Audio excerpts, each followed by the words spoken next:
سيد الشيخ محمد بن عبد الله كان سمى المدينة سيد الشيخ محمد أرشد بن عبد الله البيهقي سيد الشيخ محمد الله الكريم يتغشاهم بالرحمة والمغفرة ويعلي درجات من الجنة يعد علينا وعلى أهل بيتنا وأولادنا ذريتنا من بركتهم ومن بركة علومهم وأسرارهم وأنوارهم ومعارفهم وكرامتهم بسر النبي وآل النبي لهم الفاتحة. أعوذ بالله من الشيطان الرجيم. بسم الله الرحمن الرحيم. الحمد لله رب العالمين الرحمن الرحيم مالك يوم الدين.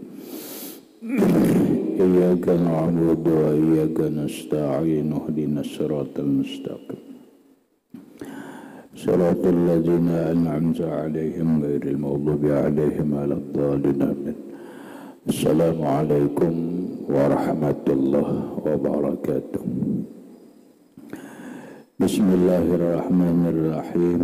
الحمد لله رب العالمين وبه نستعين على أمور الدنيا والدين والصلاة والسلام على أشرف الأنبياء والمرسلين سيدنا وحبيبنا وشفيعنا وطبيب قلوبنا محمد وعلى أهله وأصحابه أجمعين وسبحان الله والحمد لله ولا إله إلا الله والله أكبر لا حول ولا قوة إلا بالله العلي العظيم. السلام عليك يا سيدي يا رسول الله. السلام عليك يا سيدي يا حبيب الله. السلام عليك يا سيدي يا خير خلق الله. السلام عليك أيها النبي ورحمة الله وبركاته. Puji dan syukur kita panjatkan kehadirat Allah Subhanahu wa Ta'ala yang mana dengan limpahan rahmat, taufik, hidayah, inayah serta riayahnya kita dapat berkumpul kembali dalam ruangan masjid yang mulia ini dengan satu tujuan dan niat yang sama, yaitu menambah ilmu pengetahuan agama lewat pengajian kuliah ba'dal maghrib. Yang selanjutnya semoga Allah Subhanahu wa Ta'ala memberikan taufik dan hidayahnya kembali kepada kita agar kita dapat mengamalkan apa yang kita kaji pada malam ini. Amin. Bapak, ibu-ibu hadirin rahimakumullah. Sebuah hadis Nabi sallallahu alaihi wasallam yang merupakan hadis sahih dari Abi Hurairah radhiyallahu anhu, beliau berkata, sami'tu Rasulullah sallallahu alaihi wasallam yaqulu, aku mendengar Rasulullah bersabda, ma nahaitukum anhu fantanibuhu wa ma amartukum bihi faf'alu minhu mastata'tum fa innama ahlakal ladzina min qablikum kasratu masailihim wa ikhtilafihim ala anbiya'ihim. Rawahul Bukhari wa Muslimun. Hadis riwayat Imam Bukhari dan Imam Muslim dari Abi Hurairah radhiyallahu an, beliau berkata, Rasulullah sallallahu alaihi wasallam bersabda, manahaitukum anhu fajtanibuh, apa yang aku larang terhadap kalian maka jauhilah sejauh-jauhnya. Wa ma amartukum bihi faf'alu mastata'tum, apa yang aku perintahkan terhadap kalian maka lakukanlah semampu kalian. Fa innama ahlakal ladzina min qablikum, hanya saja binasa orang-orang sebelum kalian kasratu masailihim, karena banyak pertanyaan mereka, wa ikhtilafihim, karena banyak perbedaan pendapat mereka, ala anbiyaihim, atas para nabi mereka. Hadirin rahimakumullah. Para ulama hadis setelah memahami dan mendalami akan makna hadis ini, mereka mengatakan anna hadzal hadis hadisun azim. Ini hadis adalah hadis yang sangat agung, hadis yang sangat besar, yang sangat pokok. Kenapa demikian? Karena dalam hadis ini ada 3 permasalahan yang secara inti adalah 2. Bahwa dalam agama itu ada yang namanya perintah, ada yang namanya larangan. Ada yang disebut dengan perintah Allah, yang kedua ada larangan Allah. Bagaimana kita menyikapi larangan perintah Allah ini, kemudian larangan Allah itu bagaimana? Secara hukum fikih, perintah Allah itu ada 2 macam. Ada perintah wajib, ada perintah sunat. Larangan itu ada 2 macam. Ada larangan haram, ada larangan makruh. Nah, Imam Al-Ghazali rahimahullahu ta'ala di dalam kitab beliau yang bernama Bidayatul Hidayah, bahwa agama ini isinya adalah perintah Allah dan larangan Allah. Yang paling sulit itu, kata Imam Al-Ghazali, adalah menjauhi larangan Allah. Sementara melaksanakan perintah Allah itu lebih mudah daripada menjauhi larangan Allah. Nah, makanya Rasulullah Shallallahu Alaihi Wasallam mengatakan berkaitan dengan larangan, mana haitukum anhu fajtanibuhu, kata Rasulullah, apapun yang aku larang jauhilah sejauh-jauhnya. Apa larangan Rasulullah? Otomatis adalah larangan-larangan Allah. Ya banyaklah.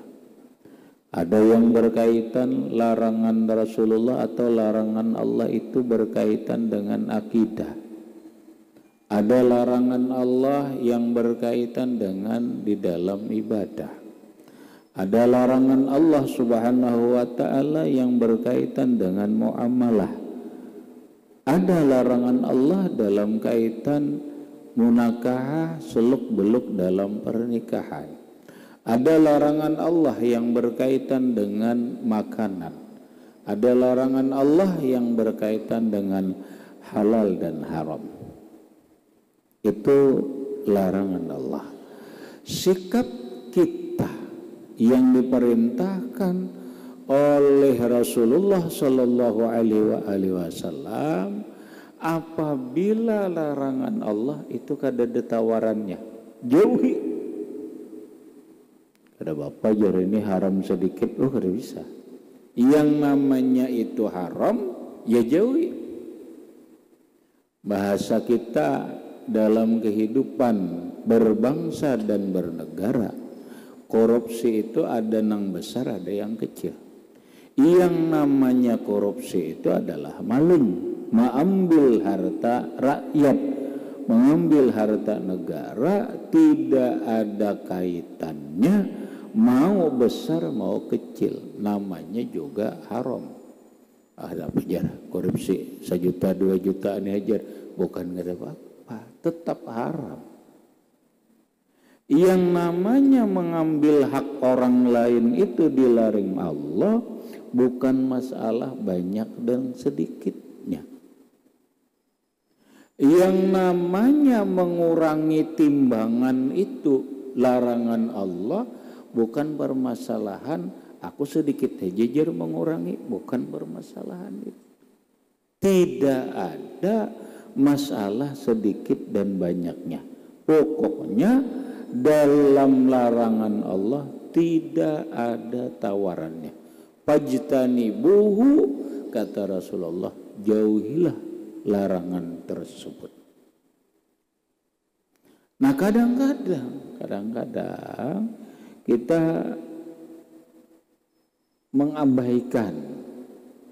mengabaikan atau kadang-kadang menganggap larangan Allah ini biasa. Ulun ambil contoh dalam Al-Quran. Allah berfirman, fawailul lil musallin allazina hum an salatihim sahun allazina hum yura'un wa yamna'un al-ma'un. Fawailul lil musallin, celaka bagi orang yang sembahyang. Orang ini sembahyang tapi celaka. Kenapa mereka sembahyang justru celaka? Allazina hum an salatihim sahun, mereka yang melalaikan sembahyangnya. Mereka yang lupa, yang lalai dari sembahyangnya. Para ulama tafsir memahami ayat yang dimaksud melalaikan sembahyang ini hukumnya haram, apa maksudnya? Banyak penafsirannya.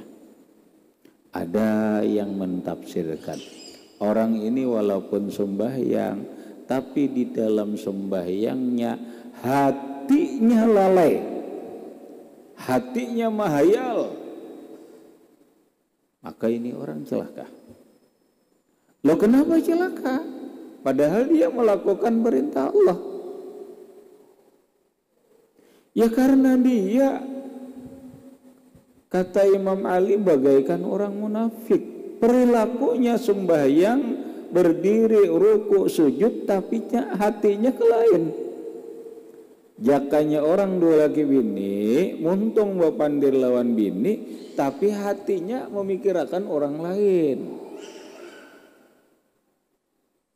Hatinya memikirkan orang lain sambil bapandir, hatinya ke orang laki-laki lain. Itu kan bahaya.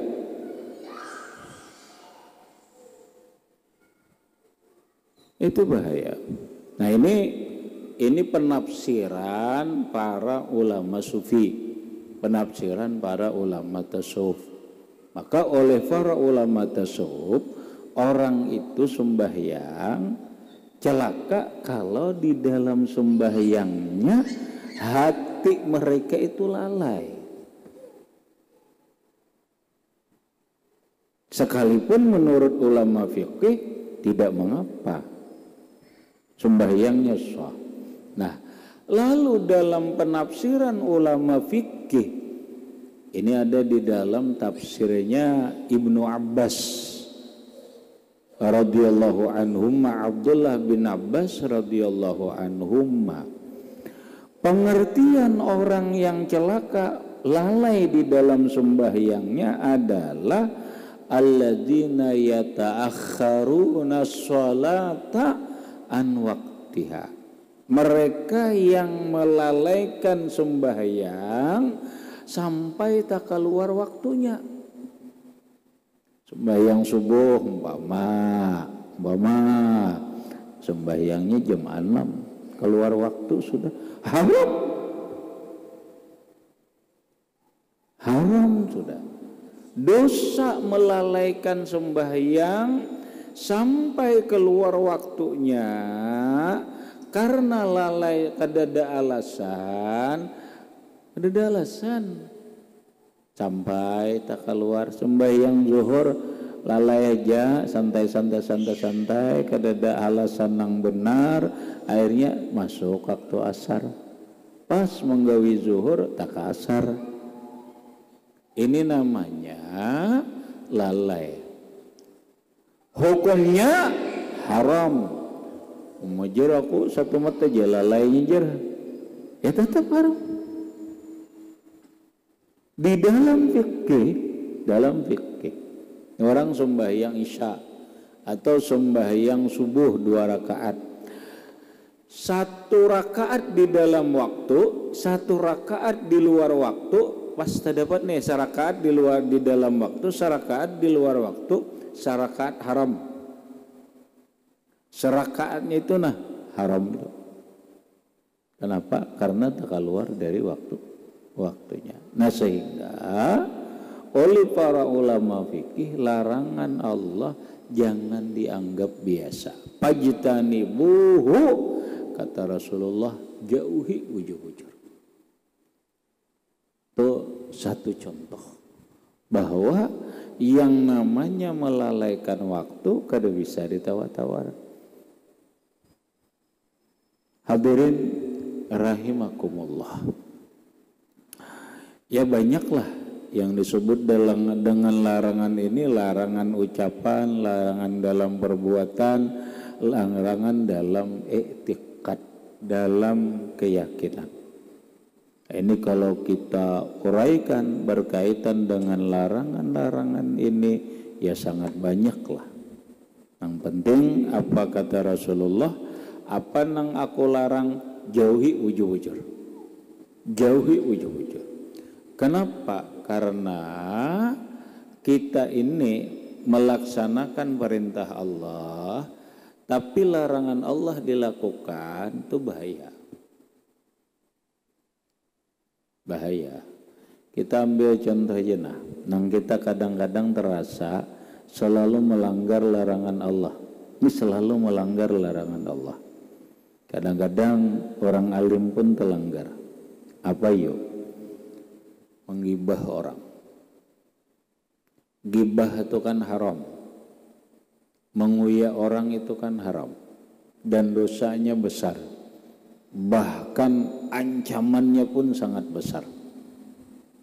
Sampai digambarkan Allah dalam Al-Quran, orang yang menggibah itu bagaikan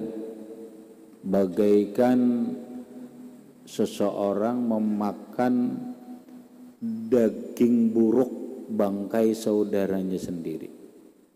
La yaghtab ba'dukum ba'dan ayyuhibbu ahadukum ayyakula lahma akhihi mayyitan fakarihtumuhu. Kata Allah, janganlah menggibah sebahagian kalian terhadap orang lain. Apa kalian suka memakan bangkai daging saudaramu sendiri? Fakarihtumuhu, janganlah kalian suka melakukan itu. Tetapi kadang-kadang kita melaksanakan, bahkan kadang-kadang setiap hari kita kada sunyi daripada menggibah orang. Padahal rajin aja beribadah. Beribadah ini rajin aja. Tapi gibahnya jalan, bahaya. Itu bahaya. Bahaya. Walaupun orang itu ahli tarekat. Orang itu ahli tarekat, tapi setiap hari gibah orang, bahaya. Bahaya.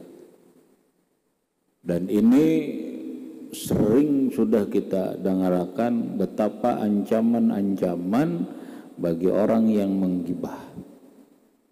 Kalau dalam orang-orang bertarekat, Syekh Ibrahim Al-Madfuli,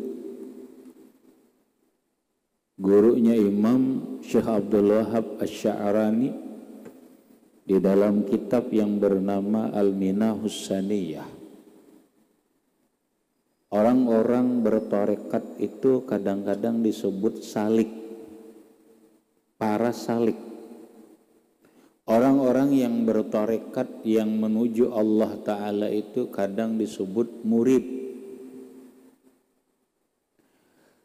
Orang-orang yang bersuluk atau orang-orang yang bertarekat menuju ma'rifatullah, orang-orang yang bersuluk menuju Allah Subhanahu wa Ta'ala, selamanya tidak akan pernah sampai selamanya tidak akan pernah sukses apa yang dia amalkan. Apa yang dia amalkan. Ukuran kesuksesan dari seseorang pengamal tarekat itu ada dua. Pertama adalah al-akhlaqul mahmudah. Dia punya perangai akhlak yang mulia. Orangnya tawadhu, orangnya pemurah, orangnya ramah tamah, dan yang lainnya. Yang kedua, tercapainya tasfiyatul qulub, kebersihan hati dan jiwa. Jiwanya sudah bersih. Bersih daripada apa? Bersih daripada iri dengki, bersih daripada riya, bersih daripada sifat sombong, bersih daripada takabur, bersih daripada dendam, bersih daripada hubbud dunia dan sebagainya. Itu bagian daripada indikator kesuksesan orang yang bertarekat. Maka ketika seseorang itu ahli tarekat, namun dalam kesehariannya masih menggibah orang, yang menggibah orang itu artinya mengerjakan larangan Allah, maka selama itu juga tarekatnya tidak akan pernah sukses. Amaliyah boleh, tapi tujuan tarekat dia tidak akan pernah dapat. Tujuan daripada tarekat itu sendiri dia tidak pernah mendapatkan hasilnya. Maka sia-sialah kita bertarekat dalam pengertian untuk mencapai tujuan tarekat kita. Makanya kadang-kadang orang dulu ada yang mengambil tarekat itu simpel, tapi dengan pengamalan yang ketat. Kalau amaliyahnya simpel aja, amaliyahnya simpel, tetapi dalam praktiknya itu yang mereka sungguh-sungguh. Apa? Ada salah satu tarekat paling ringan, yaitu tarekatul jami'ah. Yang kedua ada tarekat idrisiyah. Itu tarekat yang amalannya ringan aja. Nampak cuman zikir 3 kali. Zikir 3 kali dengan mata yang terpejam, kemudian dibuka mata Muhammadur Rasulullah. Dan ini sering kita dengar. Tarekat ini bersumber daripada Sayyidina Ali karramallahu wajhah, ketika Sayyidina Ali berkata kepada Rasulullah, "Ya Rasulullah, alimni ma yudkhilunil jannah." Ya Rasulullah, ajarkan kepadaku amalan yang bisa membawa ke surga. Kata Rasulullah, "Alaika bizikrillah, alaika bizikrillah." Engkau selalu berzikir. Kata Ali, ulun selalu berzikir. Terus ulun ingin sesuatu yang tidak seperti orang. Kata Rasulullah, kalau begitu ghamid ainaika, pejamkan 2 matamu. Kata olehmu apa yang aku kata, la ilaha illallah. Disahut oleh Sayyidina Ali, la ilaha illallah, la ilaha illallah. Disahut oleh Sayyidina Ali, la ilaha illallah, la ilaha illallah. Disahut oleh Sayyidina Ali, la ilaha illallah. Iftah ainaika, buka matamu. Kul, baca Muhammadur Rasulullah. Ini tarekat. Itu tarekat. Zikirnya mudah.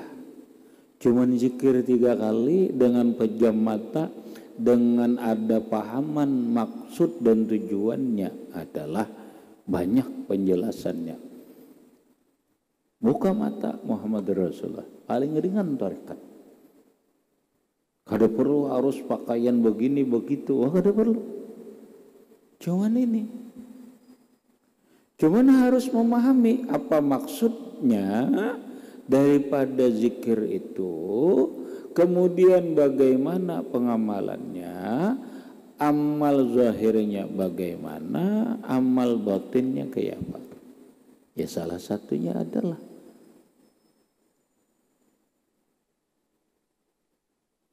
la ilaha illallah. Dengan zikir ini hilanglah segala sifat-sifat yang tercela.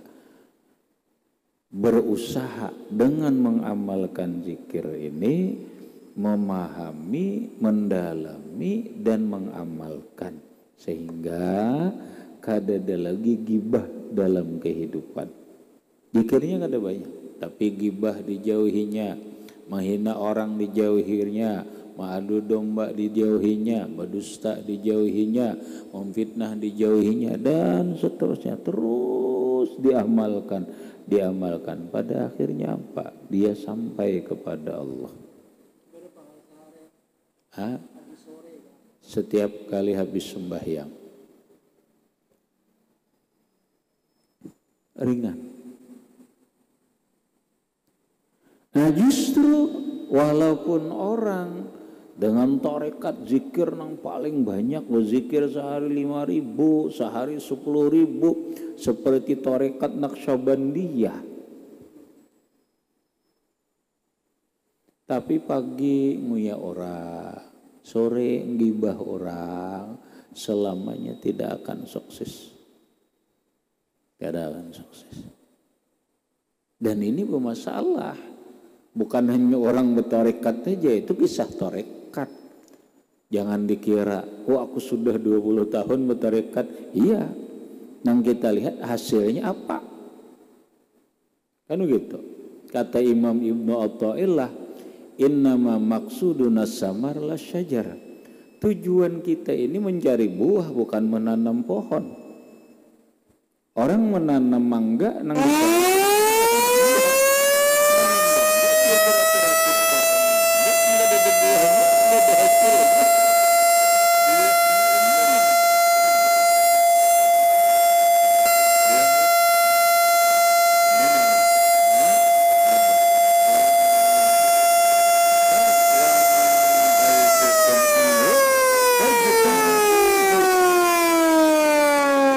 apa yang aku larang, jauhilah sejauh-jauhnya. Kada ada tawarannya. Nah sebaliknya, adapun perintah Allah, wa ma amartukum bih faf'alu mastata'tum. Apa yang aku suruh, kerjakan semampumu. Kalau urusan ibadah wajib, ibadah sunat, semampunya aja. Kada kawa nggawi nang sunat, gawi nang wajibnya aja, kadang kali kada. Bukan apa si dindir kada menggawi sembahyang qabliyah ba'diyah, iya kada berdosa, kada buat. Kada dipaksa napa urusan nang aku perintah. Perintah itu ada 2. Perintah wajib ini tidak boleh, tidak. Perintah sunat mastata'tum, semampu kamu aja.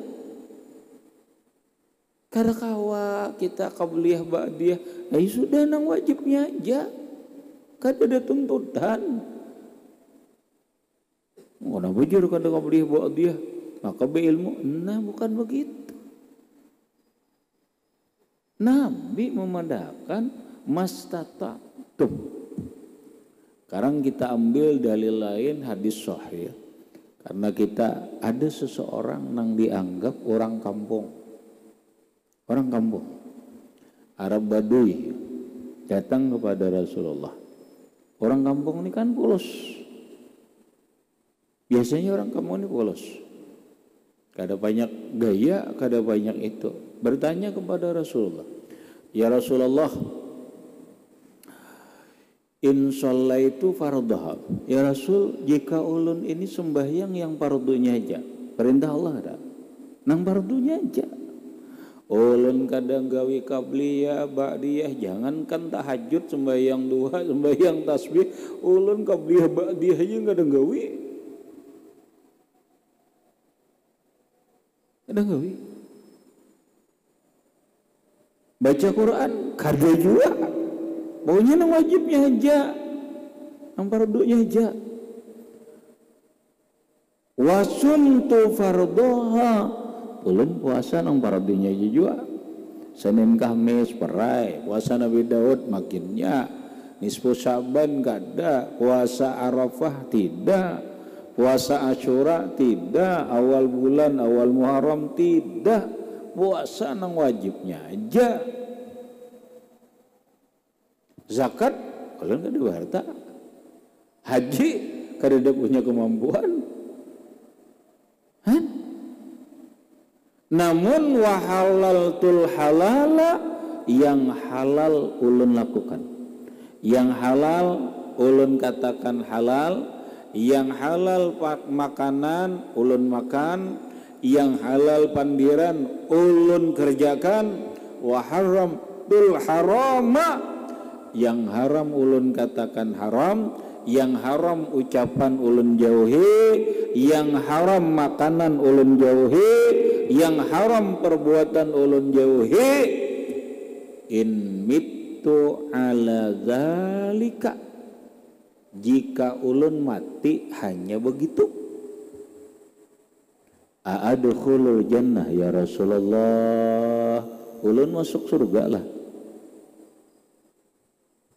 Mengka ini aja na ulun gawian nah, mati ulun nenggat sini aja, masuk surga lah ulun.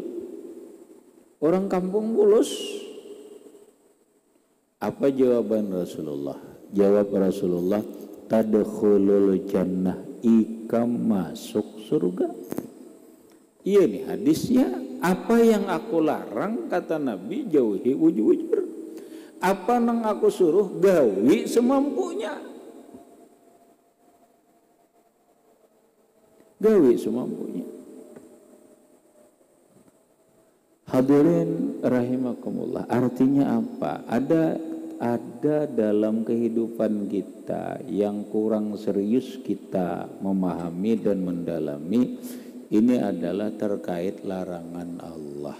Kok kenapa kita kadang hanya fokus kepada hal-hal yang tidak diwajibkan Allah? Hanya hal-hal yang perintah, tapi semampunya aja. Kenapa kita lebih fokus itu? Hadirin rahimakumullah. Itu dua hal.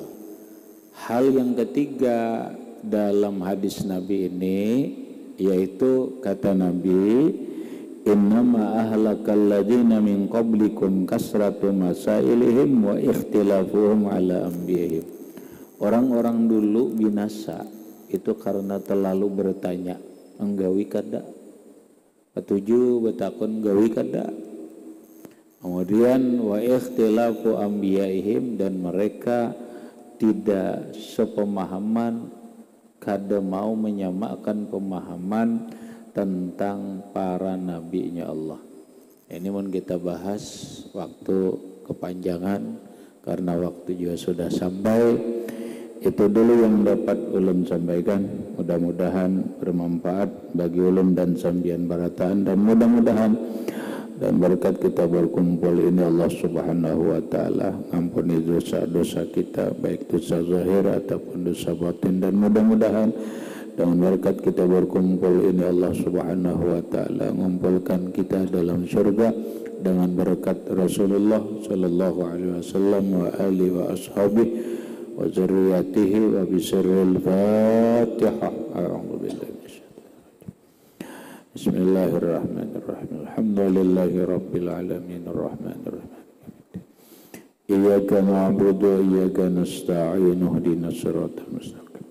صراط الذين أنعمت عليهم غير المغضوب عليهم ولا الضالين. بسم الله الرحمن الرحيم. رب العالمين. اللهم صل على سيدنا محمد وعلى آل سيدنا محمد. اللهم انفعنا بما علمتنا وعلمنا ما ينفعنا وزدنا علما. الحمد لله على كل حال ونعوذ بالله من أهل النار. اللهم إنا نسألك العفو والعافية والمعافاة الدائمة في الدين والدنيا والآخرة. صلى الله على سيدنا محمد وآله وسلم. الحمد لله رب العالمين. ثم السلام عليكم ورحمة الله وبركاته.